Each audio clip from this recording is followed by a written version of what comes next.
Hello, everyone, and welcome back to the Mystics Summit. I'm James Twyman, your host, and I'm once again here at beautiful Namaste Village in Ajijic, Mexico. And as luck would have it, our guest today, Brenda McMorrow, is right down the street.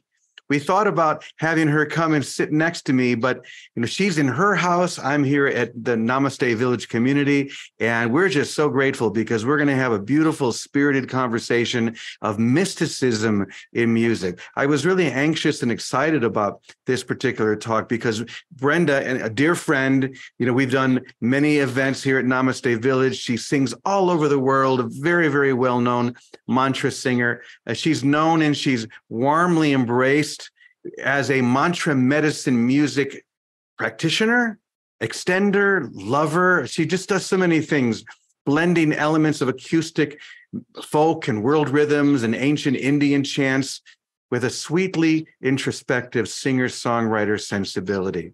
We just love her so much here at Namaste Village, and I'm sure you're going to love this great conversation. So, Brenda, welcome to the summit. So good to have you here. Oh, thank you, James. It's really wonderful to be here with you. Thank you. Amen. Yes. So let's begin exploring the relationship between music and sacred sounds, such as ancient mantras and prayers. Obviously, we know that when music and prayer come together, the effect is amplified. I always like to say that St. Augustine once said that when you sing, you pray twice. And I know you can relate to that, but let's begin with your own journey and how you began to blend these two things together in your own spiritual practice and then extend it out through your ministry of music. Oh, yeah. Well, music has always been a very important part of my life, even before I began singing with groups of people, before I started playing guitar. I just loved it so much. I remember as a little kid just dreaming of being a singer. And when I did finally start playing music, I was doing folk rock. We were playing in folk festivals and bars and like kind of doing the sort of pop folky circuit in Canada. And it was great. So on one level, the spiritual benefits of music were coming through for me without me really being cognizant of it. It was just happening naturally because the music just inherently is such a powerful force, such a powerful thing. However, when I had been playing for about 15 years, and it was in 2004 when I think, I think we're always on a spiritual journey, but it was like a marked moment when I had a very big opening that occurred on a self-inquiry retreat. And, using the age-old question, who am I? And something really shifted in a big way in my sort of perception of who I really am. And I tapped into the formless part, the formless that can't really be spoken of. So that happened. And about 4 months later, a friend invited me to a mantra workshop. And 4 months after that experience, if I just go back to the experience on the retreat, I really was walking around with not a lot of thoughts going on in my head and just feeling very contented with what is.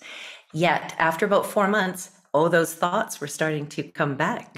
And I was noticing that. And I was invited to a mantra workshop, didn't know what it was. And there was a man named Yogi John. He had his guitar and he was singing mantras. And one in particular was Om Namah Shivaya. And I had never heard it before in my life, at least not in this lifetime. And we were chanting and he invited us to chant with him, call and response. And it was repeating and repeating. And at first I thought, well, what is this? We're just going to sing the same thing over and over again? And because I wasn't familiar. And then I started to drop in to the experience. And this mantra was happening. And suddenly I got the deepest knowing or message, whatever I want to call it. And that was, this is what you'll do now. This is what I'll do now, is this. And I remember my mind thinking, but you don't know really what it is. Like, how could you? And then this deeper knowing, the heart, this like beyond everything, was saying, this is what you'll do. And when I reflected on it later, I think the knowing was so strong because the power of the mantra, the vibrations inherent in those sounds, allowed me to rest back into the stillness of beingness yet again. So I was able to return home, essentially. And so without logically thinking it, I knew that this was so very powerful, and that this is essentially, it was that simple. This is what I'll do now. And so I went on a journey to learn more about it. I mean, I'm still learning. I mean, it's such an incredible opportunity for growth on every level. And there's so much amazing history and information. And so, so it's like it got just handed to me, and it's shifted over the years too. I do mantras, and then I sing English, and now more and more Spanish and language songs from South America, Latin America, that are really tap into the heart space and into true nature and point us in that direction again. So there's a little bit of that journey. Wow. Thank you so much. I can really relate to something just dropping in the moment when you realize this is what you've been called to do your entire life. For me, it was in 1994, a friend gave me a sheet of paper that had the peace prayers from the 12 major religions of the world. And these were prayers that had been prayed in Assisi, the home of that guy right there, St. Francis. And the reason why they were brought together was because the Pope in 1987 had called all the leaders of the 12 major religions of the world together in Assisi to pray together, not to talk or discuss, or just to pray the peace prayers from their tradition. And when I was given that list a few years later, I had an experience where I just heard the music, and in 1 hour, I had put all 12 of the prayers to music. And once again, as you said, I had this feeling, this is what I'm going to be sharing for the rest of my life as the Peace Troubadour. And that feeling that you were describing, Brenda, is so powerful and sacred. And it's the sacredness of mantra, of music in general, but any devotional music. Speak to me about the importance of devotion in singing, in particular mantra, but just in general, how important devotion is in accessing that mystical place within us as we sing and as we listen. Well, devotion, there's a term in Sanskrit, and it's an entire form of yoga, and it's called bhakti. Bhakti is the yoga of devotion, Bhakti. And essentially, bhakti has a number of practices, but two of them are in the uttering of the divine names and of these sacred syllables, and another is of the listening, of hearing them. And when devotion is added, a sense of just surrendering oneself to the divine, whatever the concept is that we have of something that is beyond our limited self, just handing it over. When you combine that with the power of sound, then amazing things can happen. Amazing things can stand revealed. And, we have this sense of I or mine. And this is very much generated by our mind and our ego. And it's very much a part of being alive and having a separate existence, of course. Yet, in order to truly experience the essential self, the true source of being, that sense of separation needs to be given a break. And so when we are handing over or surrendering in the best sense of the word to you know, in song, in praise, in awe, then it allows our mind to take that break, and it allows space to open for a recognition of what's true. We're not adding anything in. It's not like information is going to come that's new. It's more just going, oh, this is who I actually am, and beyond words. So this devotion is a way of just cultivating a real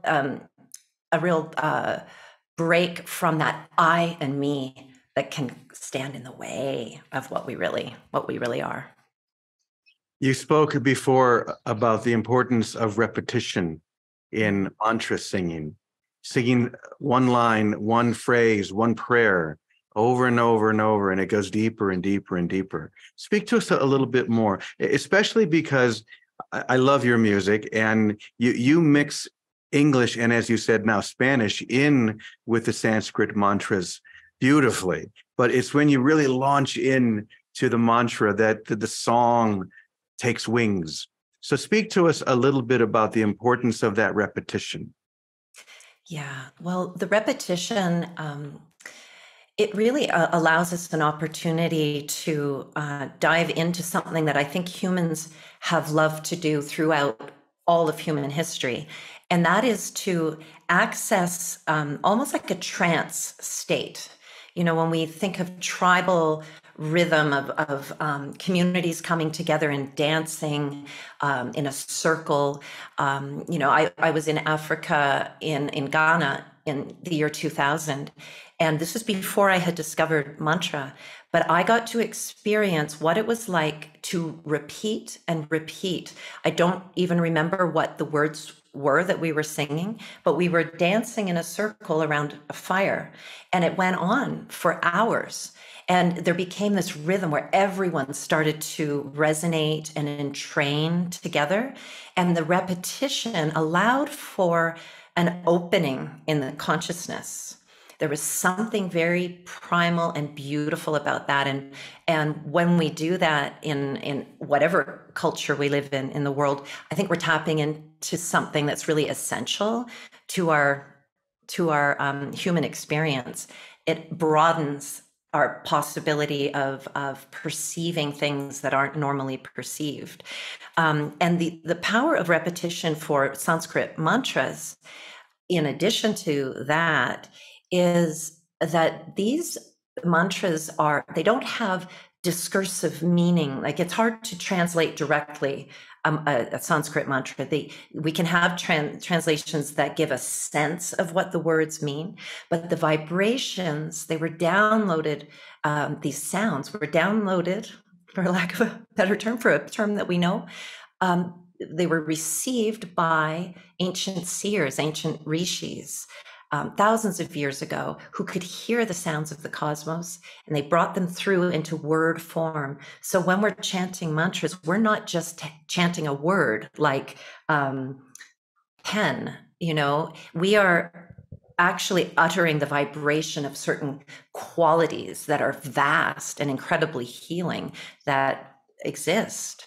And so we're bringing them into form. So when you repeat that, the mantra gets in and has an opportunity to really, really work on all kinds of different levels of healing in our experience. Are there any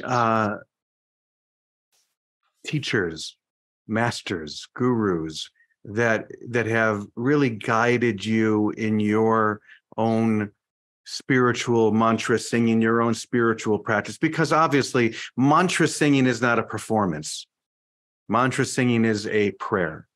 And we pray in communion with other people. Of course, you could do it by yourself as well, but there's a power and an energy that's generated when you're with other people and you're all singing these mantras together. And this has clearly been going on for thousands of years. So I'm just wondering, who has inspired you? Are there any particular teachers or gurus that were known for their mantra singing that helped infuse this light inside your own heart?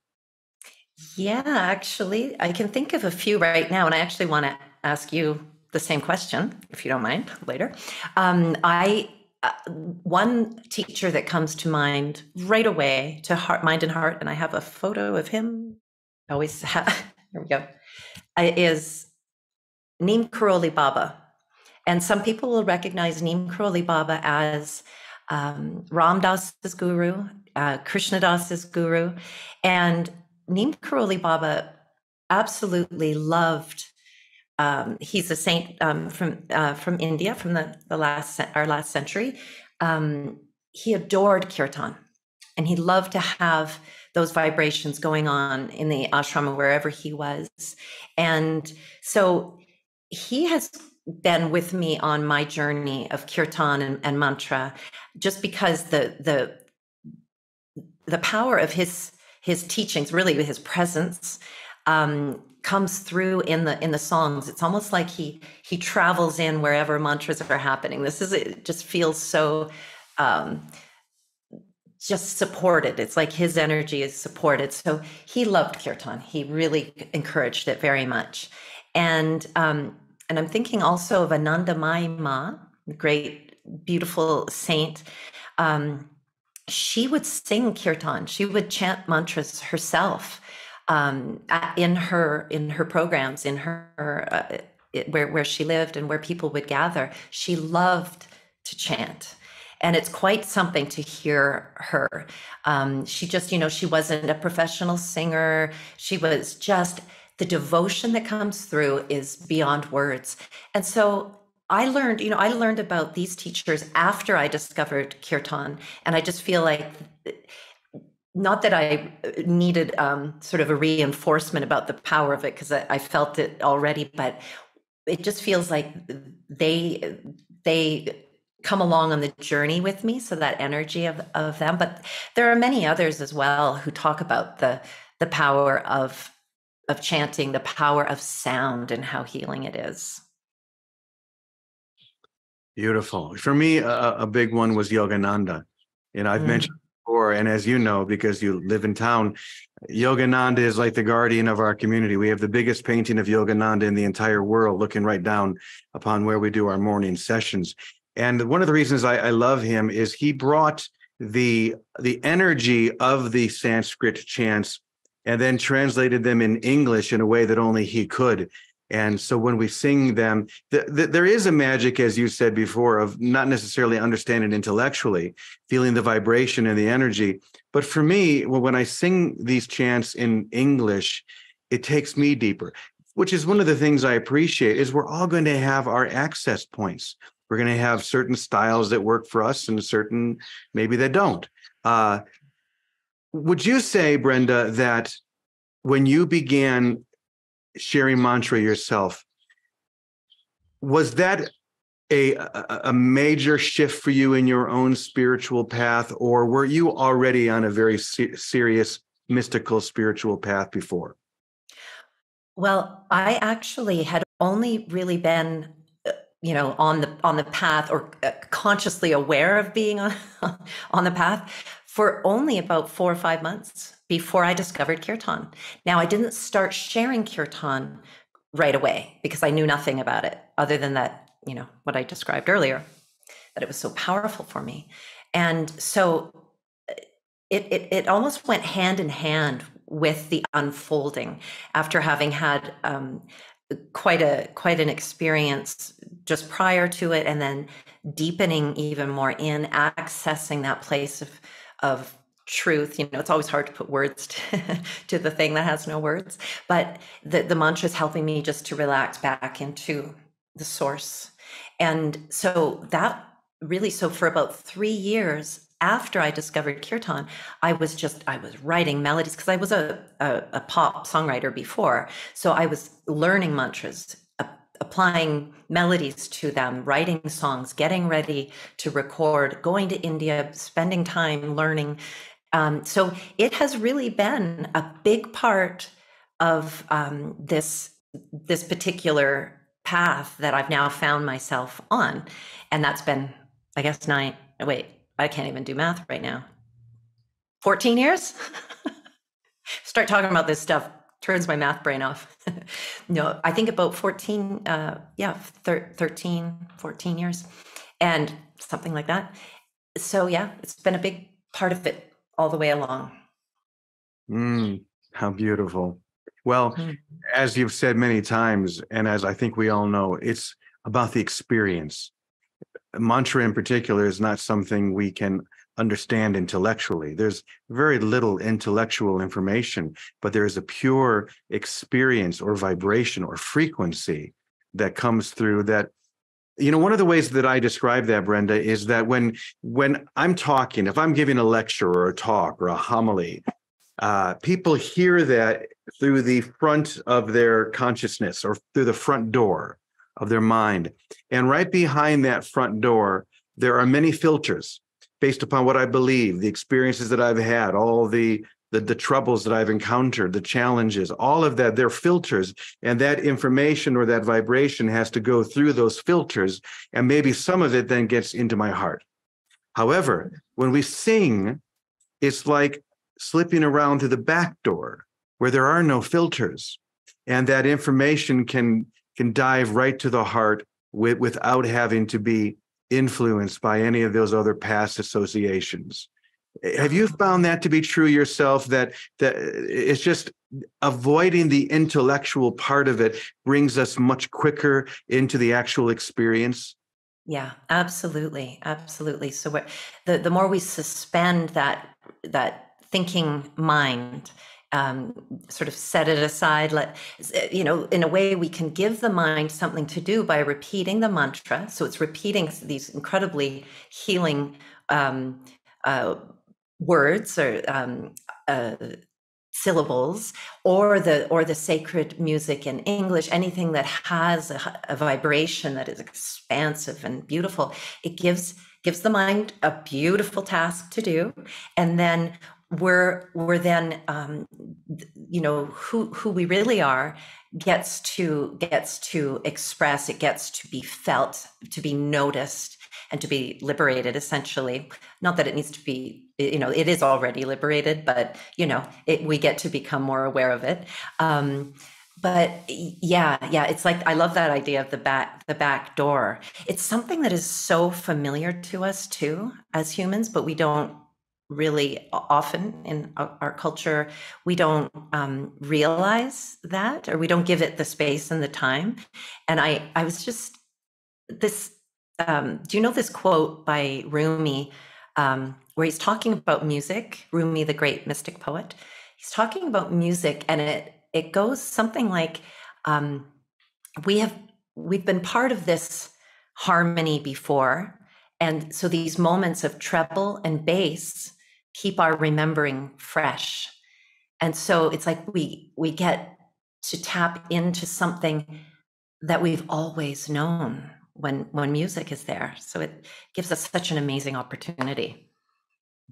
Well, there's one sure way that we can enter into the experience of this together, and that is through a meditation with mantra and music. And I know that you wanted, or were willing to share some of this, so that we're not just talking about this, but we're feeling it. We're entering into the vortex. So why don't you let us know what you'd like to do and guide us right into the experience, Brenda? Yeah, what I'd like to do, and I'm just going to get my guitar because I think that would be a nice element. What I'd like to do is guide us through the repetition of a mantra that is very simple to learn. It's very short. So for anyone who is new to mantra, this will be a very easy one to start to get familiar with. And the mantra itself is Aham Prema. And if we were to spell it using our Roman letters, we would spell A-H-A-M,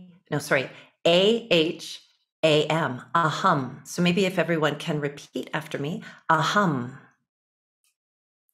And then we say Prema. So Prema is P-R-E-M-A. Prema, it means divine love. So let's say it together. Prema. Prema. So Aham Prema. So let's do it together. Aham Prema.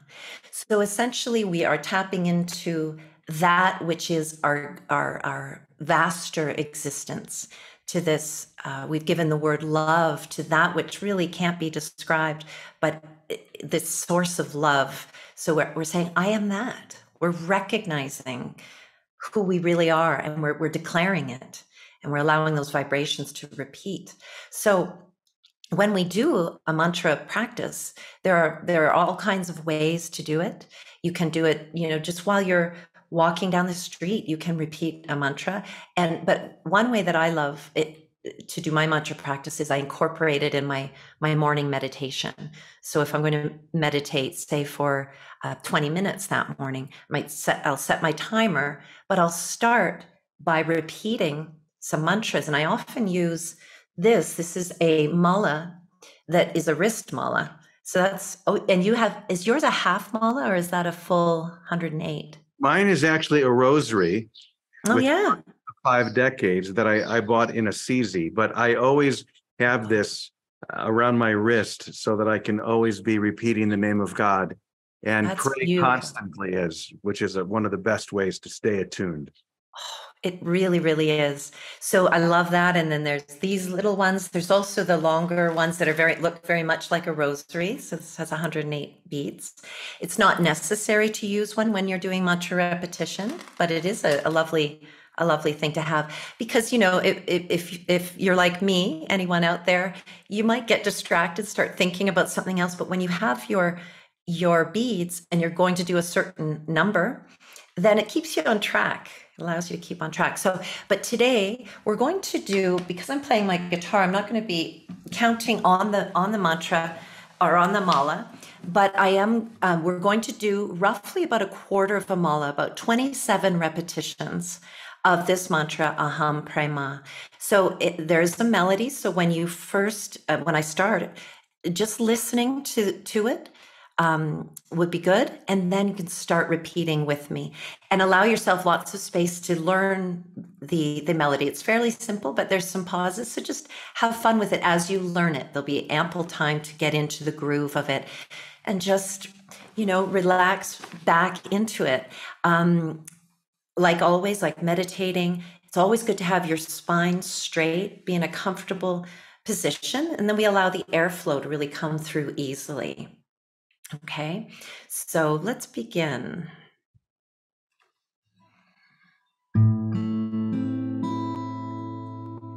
Aham Prema, Aham Prema, Aham Prema. Aham Prema, Aham Prema, Aham Prema. Let's sing together. Aham Prema, Aham Prema, Aham Prema, Aham Prema, Aham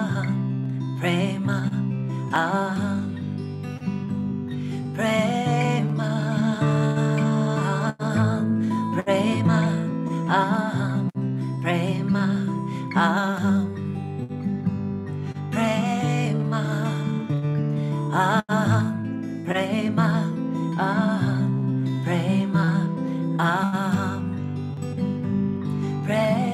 Prema, Prema, Aham Prema, Aham Prema, Prema, Aham Prema, Aham Prema, Prema, Aham Prema, Aham Prema, Prema, Aham Prema, Aham Prema, Prema, Aham Prema, Aham Prema, Prema, Aham Prema, Aham Prema, Prema, Aham Prema, Aham Prema, Prema, Aham Prema, Aham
aham, prema,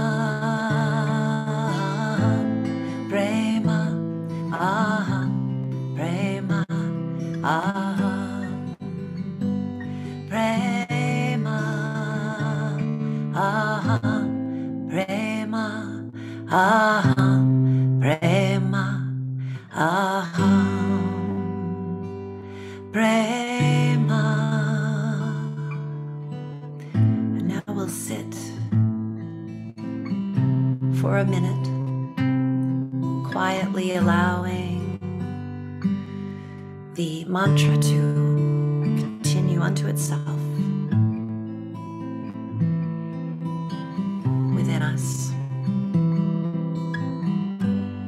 Aham, prema.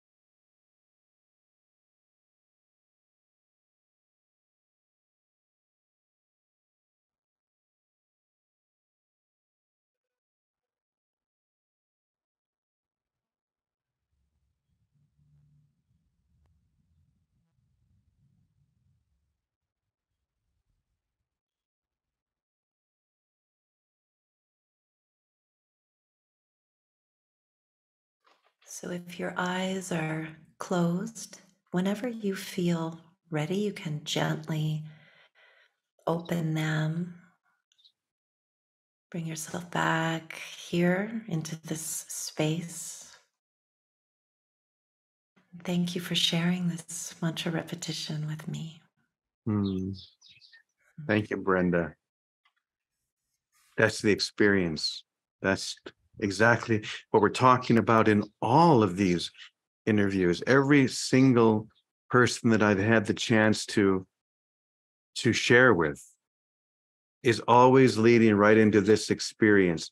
And one of the things that I really felt, especially here, was that it's the space. At the very end, when you asked us to just be still and quiet together, it's in the space that we feel the effect of that prayer, that mantra. I have a good friend who is an amazing guitarist. His name is Jeff Pivar, and he's played with just about everybody. But when he was very young, he was Ray Charles' guitarist. So that gives you an idea of the level. And he went into the studio once with Ray, and of course, he was very young at the time, and he was there to impress the master.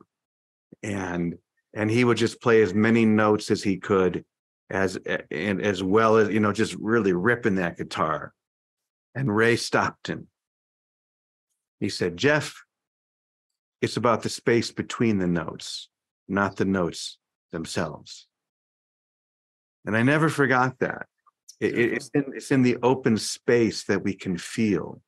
The mantra creates the momentum, maybe, but then when we hold still, that momentum dives inward. Is that how it feels for you, Brenda?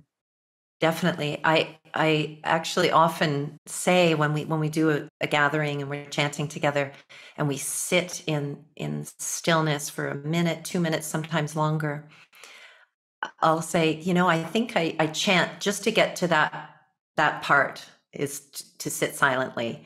The mantras are this amazing fuel for us. They're such a gift. And then when we sit in the silence and the mantra on such a subtle way continues its work silently within us, there's nothing that compares to it. So I totally know what you mean.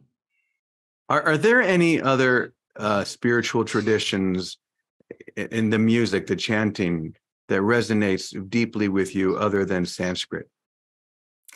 Yeah, well, the most recently in the last maybe 6 or 7 years, and even more so lately, really learning and diving into traditional songs from Latin America, from South America, that have to do with plant medicine ceremony or fire ceremony, um, all kinds of different ways of tapping into one's true being through amazing indigenous rituals. There are some songs that are just so powerful and often are very repetitive as well. So that tradition has been really calling to me, and so I'll be doing some more work with that and doing some recording for some Spanish language medicine songs. So that's one of them. But there are so many different traditions that tap into the power of sound for healing and for connection. How about Sufi singing and chanting?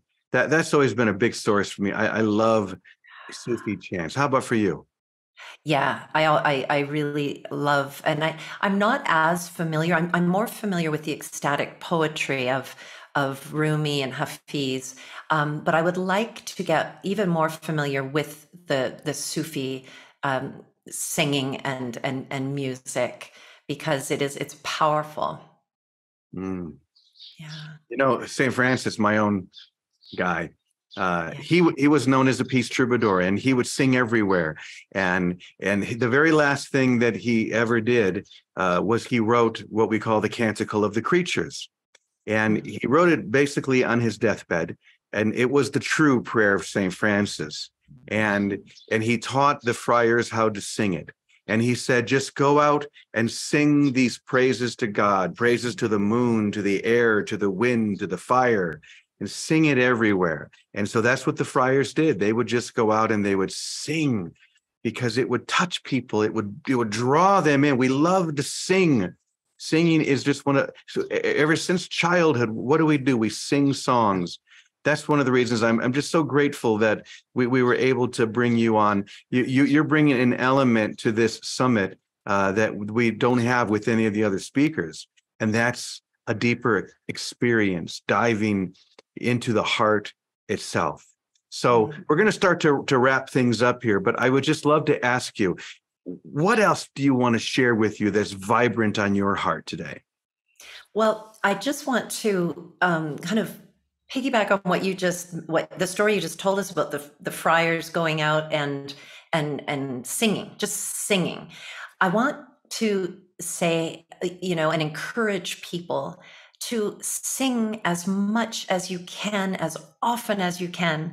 Our culture has done quite a job in kind of separating out the singers from the non-singers, and I think this is a time in our world where it feels like a revolutionary time, that it's time to really step into our ourselves, into who we really want to be in this world. And for most humans, for all humans, I would say, it's an inherent thing is to sing and to express, like you said about when we're children. So what if we return to that and allow ourselves to sing, but also to be heard, even if we're afraid that somebody's going to say, don't quit your day job or something, these comments that people can make. Just be like, come on, whatever, I'm going to do it. I want to sing. So I want to encourage music in any form, singing out with the trees. The trees love it if we sing to them. They sing to us, the birds sing to us. So let's sing back. So that's. Yeah, one of the things that I love about living here, and as everyone can hear, there are birds everywhere. They're singing along with us during all the interviews and all the songs, our morning sessions here at Namaste Village, and it's just wonderful to sing back to them, as you were saying. So Brenda, it's been so great sharing this time with you. Tell people how they can be in touch with you, because you have wonderful CDs. I know they can get them on iTunes, and do they still call it iTunes, or is it just called iMusic or whatever Apple it is? Music. Apple Music, that's it. I think it's also still called iTunes, but okay. Kind of both. And your work, your website as well. How can people find you there?